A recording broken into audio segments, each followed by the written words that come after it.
মানুষের উপরের রং দেখে তাকে ঘৃণা করিও না। হয়তো তার মধ্যে এমন একটা গুণ আছে যা হীরার চেয়েও অনেক দামি। রাগকে মনে জায়গা দিলে সম্পর্ক নষ্ট হয়। অভিমানকে মনে পুষে রাখলে দূরত্বের সৃষ্টি হয়। কিন্তু সব ভুলে ক্ষমা করে দিলে প্রতিটি সম্পর্ক স্থায়ী হয়। যদি মনে হয় তুমি সব হারিয়ে ফেলেছ, তবে মনে রেখো, গাছেরাও তাদের পাতা হারায় প্রতি বছর, তবুও দাঁড়িয়ে থাকে আগামী শুভ দিনের প্রতীক্ষায়।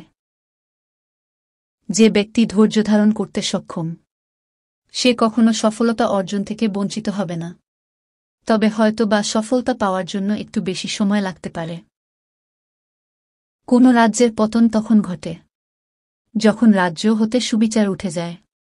কেননা সুবিচারে রাজ্য দীর্ঘস্থায়ী হয়, কারণ সুবিচারকের কোনো বন্ধু দরকার হয় না।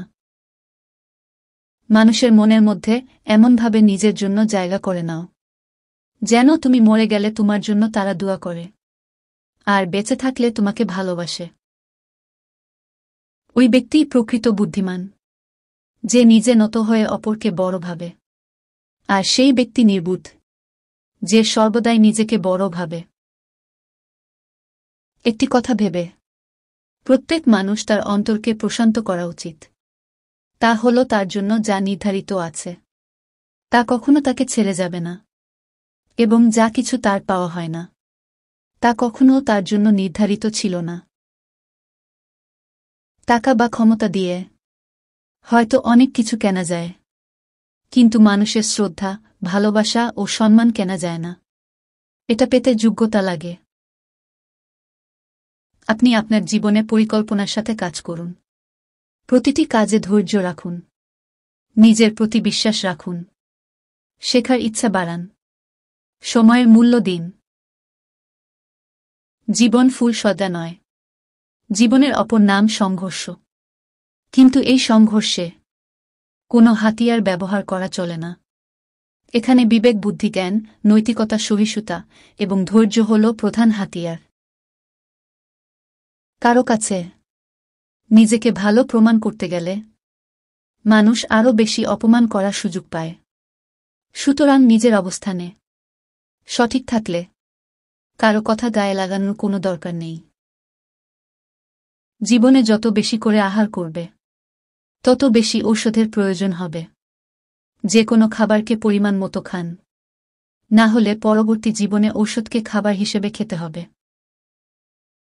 মুনাফিকের জ্ঞান তার কথাবার্তার মাঝে, মুমিনের জ্ঞান তার কাজের মাঝে।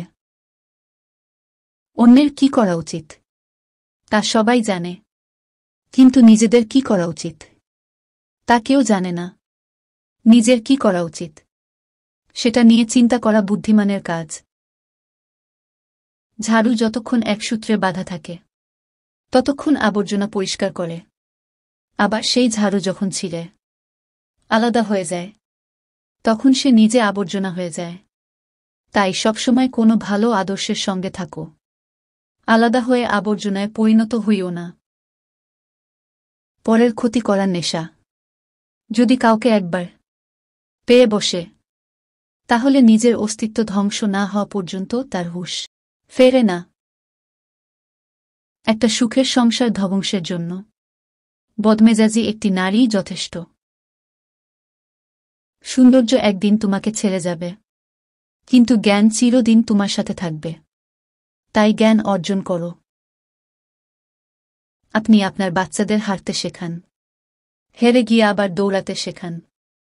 পাশের বন্ধু হুচুট খেলে টেনে তুলতে শেখান। অভাব শেখান, ভাগাভাগি করে খেতে শেখান। বন্ধুর পাশে থাকতে শেখান। অন্যায় করলে শাস্তি দিন। প্রাপ্তি বুঝুক, অর্জন করা বুঝুক, সম্পত্তি আর সম্পদের পার্থক্য বুঝুক।